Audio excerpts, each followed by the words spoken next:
Men's standings, Arkansas already with a 19-point lead over Tennessee. Then it tightens up between Georgia, Texas A&M, Florida, and Auburn. And next on the track is the men's mile. The collegiate record set last year by Lowy Lalang of Arizona. Stephen Bolt of Alabama has a hand time meet record of 3:59.4. Kefri Neal is the only SEC runner under 4 minutes this year, and he's not contesting this event. He's contesting the half. And there is Craig Engels, who looked very smooth, very comfortable, ran very well in his heats, running 4:04 for the full mile distance. He spent 2 years plus at North Carolina State, is now a sophomore at Mississippi. We've seen in numerous events more changing of schools than I ever remember in the past. Yeah, I believe that these coaches are just not stopping kids from leaving if that's what they want to do. They used to really be restrictive about it. Now they're just letting them go, even interconference. Yeah, that still might be a battle depending on who it is and what schools and all that stuff. But you're right, when you change conferences, they are much more flexible.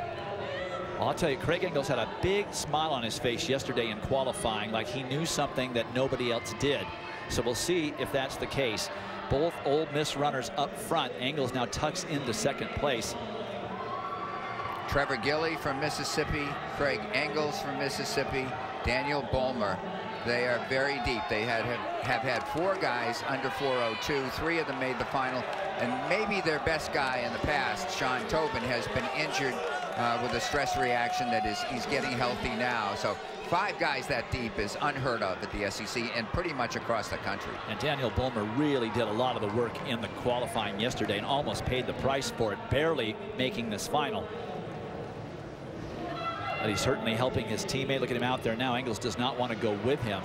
But this is the way he runs. The Aussie just out there like a bull, pushing that era side, but no one taking advantage of it. No one wanting to go with the pace that he's setting.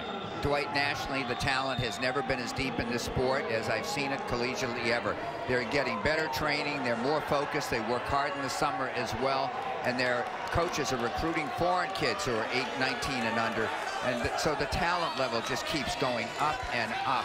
And the depth here, there will be sub-4-minute milers who are not able to qualify to go to the NCAA championships in 2 weeks as Bulmer continues to show the way. And Engels continues to nail down second place. No one wants to try and bridge that gap that Bulmer has created. I'm finding myself wondering what he's doing out there. He's certainly sacrificing himself. Very significant pace here after running heats yesterday. 2:01.7 unofficially for 880 yards. And the peloton behind him has him in their sights. They were probably a second and a half, maybe some of them 2 seconds behind that time of Bulmer, who is a 25-year-old Aussie and a senior at Mississippi. Matt Arola is leading that second pack. Craig Engels with a little stumble there to get out of trouble. Now he gets back into second place where he had been most of the time. But that group is now bunching up a little bit because they want to start to run. They want to start to get in position with just 2 laps remaining. Guys like Bulmer make up their mind that I don't have the raw turnover speed late in the race. My best chance to win is a solid pace, and I'm going to do what I have to do to win is the mindset here. It's like, this is best for me, I'm going to go. Nobody else wants any of it so far. Well, every one of the guys in that second group has a game plan, a race plan, if you will, and when they're going to make a move based on what materializes. And all of it is going to start to show very, very soon. Well, it better, because, you know, he's holding up well. He's run 4:01 before, and they've got a lot of distance to make up unofficially, right around 3:02 plus. And here comes the group. Kane Grimster of Auburn, who barely qualified, had a little bit of a collision yesterday and was lucky to qualify. Here's the first one trying to bridge the gap, but he might as well be running by himself out there too. And then Engels is losing contact as well. The Aussie in front is chasing, in second place is chasing the Aussie in front. Grimster from Australia.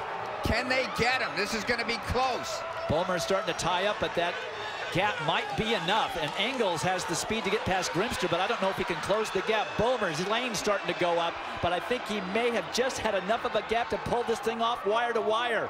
It is going to be Daniel Bulmer winning it from the front, and it's a 1-2 sweep for Ole Miss. Wow. 4:03.28 for Bulmer, 4:03.76 for Engels.